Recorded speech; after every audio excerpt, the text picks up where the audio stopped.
చూడండి, మనం ఎక్కడికైనా ఊరు వెళ్తే సాయంత్రంకల్లా మళ్ళీ తిరిగి మన ఇంటికి వచ్చేస్తాం. మనం వెళ్ళిన ఊర్లోనే ఉండిపోం.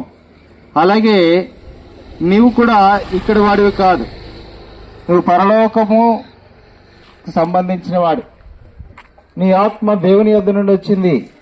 ఈ ఆత్మ మరలా తిరిగి దేవుని యొద్దకు వెళ్ళాలి. అందుకే ప్రియ దేవుని బిడ్డలారా, ఆ విషయాన్ని చెప్పాలని మీ మధ్యలోనికి వచ్చాం. ఈ ఆత్మకు రక్షణ అవసరం.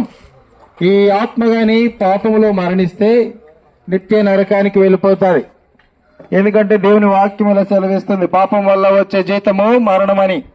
ఆ యొక్క మరణం నుండి తప్పించడానికి ప్రభువైన యేసుక్రీస్తు వారు 2026 సంవత్సరాల క్రితం ఈ లోకంలో వచ్చి శిలువలో మరణించి సమాధి చేయబడి తిరిగి 3వ దినమున పునరుద్ధానుడైలా ఇచ్చాడు. దేని కొరకే దేవుడు మానవుడిగా ఈ లోకానికి వచ్చాడంటే ఆ యొక్క పరలోక రాజ్యానికి తీసుకువెళ్ళడానికి.